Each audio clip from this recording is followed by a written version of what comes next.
ஸ்ரீ குருபியோ நமஹா. பரங்குன்றம் திருவுருள் யூடியூப் சேனலுக்கு உங்கள் எல்லாரையும் நான் அன்போடு வரவேற்கிறேன். திருப்பரங்குன்றம் திருமுருகன் திருவுருளால் நீங்கள் எல்லாரும் எல்லா நலமும் வளமும் பெற்று சந்தோஷமாக இருக்கணும்னு நான் அந்த முருகப்பெருமான பிரார்த்தனை செஞ்சுக்கிறேன். நம்ம தசமகா வித்தியில் ஒரு சீரியஸாக பார்த்துட்ருக்கோன்னு உங்கள் எல்லாருக்குமே தெரியும். இந்த வீடியோவில் நம்ம தசமகா வித்தியில் 8வது வித்தியான ஸ்ரீ பகலாமுகி தேவியை பற்றி தான் நம்ம பார்க்க போகிறோம். தசமகா வித்தியிலேயே இந்தியா முழுவதும் வழிபடப்படுகிற, முக்கியமாக தொழிலதிபர்கள் மற்றும் அரசியல்வாதிகளால் வழிபடப்படுகிற ஒரு தெய்வம் பகலாமுகி மாதா அப்படின்னு சொல்கிறாங்க. ஆனால் இந்தியா முழுவதுமே பகலாமுகி மாதாவினுடைய வழிபாடு நடைபெறுகிறது. நம் உடலில் இருக்கிற 6 ஆதார சக்கரங்களில் சகசார சக்கரத்திற்கு உரியவளாக கருதப்படுகிறார் ஸ்ரீ பகலாமுகி மாதா. தடங்கல்கள் மற்றும் எதிர்மறை ஆற்றல்களிடமிருந்து நம்மை விடுவிக்கக்கூடியவளாக இருக்கிறார் ஸ்ரீ பகலாமுகி மாதா. இதற்காக மட்டுமே கூட பகலாமுகி மாதா வழிபடப்பட்டதில் ஒரு வியப்பான விஷயம் என்னன்னாக்கா, நமக்கு நாமே ஒரு சுய கட்டுப்பாட்டை ஏற்படுத்தி கொள்ள, அதாவது நம் உள்ளிருந்து எழும் எண்ணங்கள், நாம் பேசும் வார்த்தைகள், இவைகளெல்லாம் ஒரு கட்டுப்பாடு வேண்டும் என்பதற்காக கூட ஸ்ரீ பகலாமுகி மாதா வழிபடப்படுகிறாள். நாம் இப்போ ஸ்ரீ பகலாமுகி தேவியினுடைய பெயர் காரணத்தை பற்றி பார்க்கலாம். கோட்டி சூரிய பிரதீகாஷா கோட்டி கந்தர்ப்ப மோகினி கேவலா கட்டினா காளி கலா கைவல்ய தாயினி என்று அஷ்டோத்திர சதநாம ஸ்தோத்திரத்தால் துதிக்கப்படுகிற ஸ்ரீ பகலாமுகி தேவி ஆதி காலத்தில் அதாவது கொஞ்சம் பழைய காலத்தில் ஒரு கொக்கினுடைய முகம் போன்ற திருமுக மண்டலம் இருப்பதாக சித்தரிக்கப்பட்டிருக்கிறார். அதன் காரணமாகவே தேவிக்கு ஸ்ரீ பகலாமுகி அப்படிங்கிற ஒரு பெயர் ஏற்பட்டதாக சில நூல்களில் குறிப்புகள் இருக்கிறது.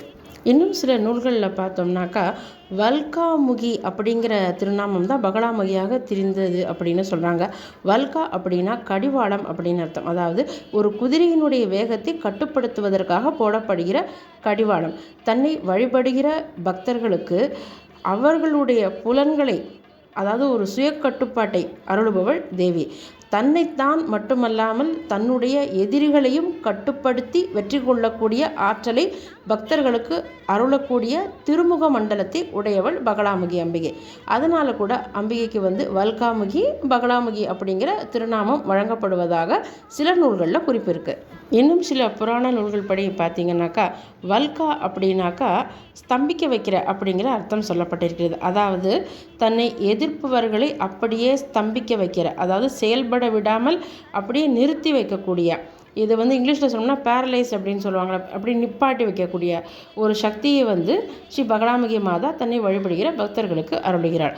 அதனால் கூட ஸ்ரீ பகலாமுகி மாதாவுக்கு இந்த திருநாமம் ஏற்பட்டிருக்கிறது அப்படின்னும் சில புராண நூல்களில் குறிப்புகள் காணப்படுகிறது. இது தவிர தேவிக்கு பீதாம்பரி தேவி அப்படிங்கிற ஒரு திருநாமமும் இருக்கிறது. அதாவது பகலாமுகி தேவி மஞ்சள் நிற ஆடைகளை அணிந்து மஞ்சள் நிற பிறைச்சந்திரனை தரையில் சூடி ஹரித்ரா சரோவரம் அப்படிங்கிற மஞ்சள் நீர் நிறைந்த ஒரு குளத்திலே வீற்றிருப்பதாக சில குறிப்புகள் இருப்பதனால கூட ஸ்ரீ பகலாமுகி தேவிக்கு பீதாம்பரி தேவி அப்படிங்கிற திருநாமமும் வழங்கப்படுகிறது. இப்போ பகலாமுகி தேவியினுடைய தோற்றம் பற்றின புராண கதையை நம்ம பார்க்கலாம்.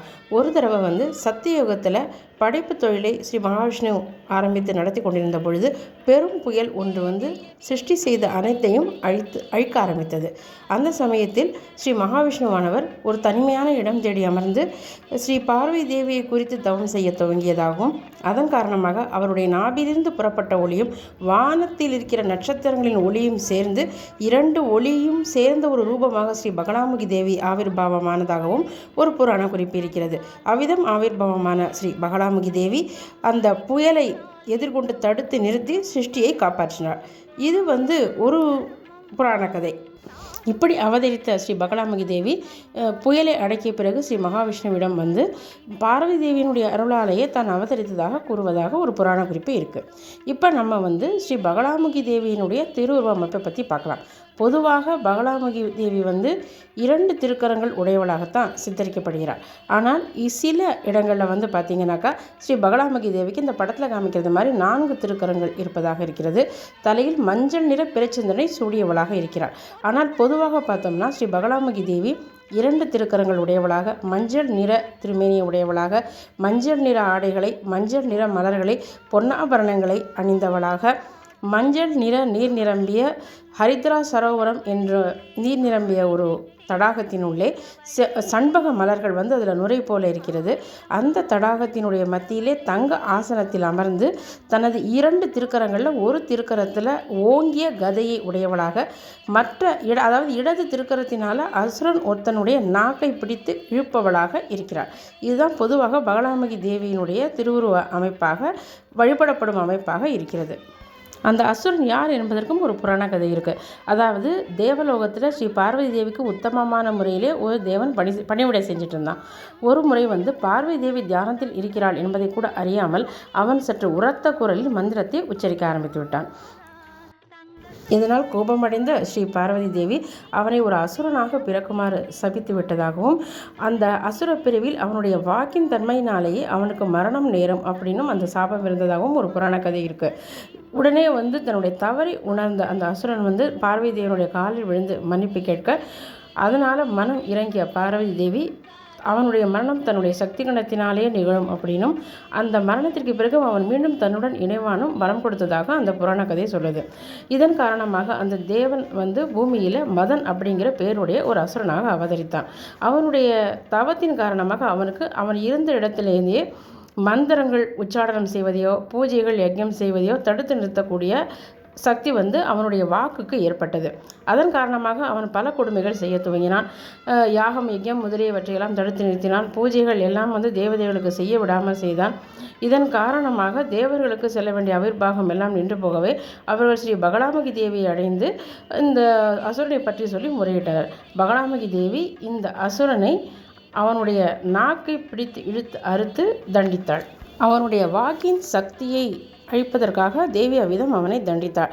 அவ்விதம் இறக்கும் முன்பாக மதன் தேவியிடம் ஒரு கோரிக்கை வைத்தான். அதாவது தன்னை நாக்கை பிடித்து இழுத்து தேவி அறுத்து அவனை தண்டிக்கும் அந்த திருக்கோலத்திலேயே அவனும் தேவியுடன் கூட இருந்து வழிபடப்பட வேண்டும் அப்படிங்கிறது தான். பகலாமுகி தேவி அவனுடைய வேண்டுகோளை ஏற்றுக்கொண்டாள்.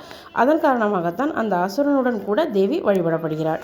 ராமச்சந்திரமூர்த்தியினுடைய வழிபாட்டை ஏற்று ராவணனை வெல்வதற்காக அவர்களுக்கு பிரம்மாஸ்திரம் வழங்கியது பகலாமுகி தேவி தான். பகலாமுகி தேவிக்கு ஹிமாச்சல பிரதேசத்தில் பன்காண்டி என்னும் இடத்தில் பாண்டவர்களால் கட்டப்பட்ட கோவில் இருக்கிறது. நேபாளத்தில் காட்மாண்டுக்கு அருகில் பதான் என்னும் இடத்தில் பகலாமுகி தேவிக்கு கோவில் இருக்கிறது. அதற்கு பிறகு தென்னிந்தியாவில் சில இடங்களும் குறிப்பாக தமிழ்நாட்டிலும் கூட குறிப்பிட்ட சில இடங்களில் பகலாமுகி தேவிக்கு வழிபாடு நடக்கிறது. 3 கண்களை உடைய இந்த பகலாமுகி தேவி சில இடங்களில் கொக்கினால் இழுக்கப்படுகிற ரதத்தை உடையவளாகவும் காட்சியளிக்கிறாள். தன்னை வழிபடும் பக்தர்களுக்கு தங்களை தாங்களே கட்டுப்படுத்தி கொள்ள சக்தியை வாரி வழங்குகிற இந்த தேவி அவர்களை எதிர்க்கிற பகைவர்களை ஸ்தம்பித்து நிற்கக்கூடிய வரத்தையும் நல்குகிறாள். இதன் காரணமாக அவர்கள் தன்னுடைய பக்தர்களை அவருடைய ஆன்மீக வாழ்வில் முன்னெடுத்து சென்று அவர்களுக்கு மோட்சத்தை அளிக்கக்கூடிய வல்லமை உடையவளாகவும் விளங்குகிறாள். நம்ம இந்த வீடியோவில் ஸ்ரீ பகலாமுகி மாதாவை பற்றி பார்த்தோம். அடுத்த வீடியோவில் இன்னொரு தசமகா வித்தியை பற்றி பார்க்கலாம். உங்களுக்கு இந்த வீடியோ பிடிச்சிருந்தால் லைக் பண்ணுங்கள், ஷேர் பண்ணுங்கள், சப்ஸ்கிரைப் பண்ணுங்கள். கூடவே அந்த பெல் ஐக்கானையும் கிளிக் பண்ண மறந்துடாதீங்க. அடுத்த வீடியோவில் சந்திக்கலாம். உங்கள் அனைவருக்கும் மனமார்ந்த நன்றி. வணக்கம்.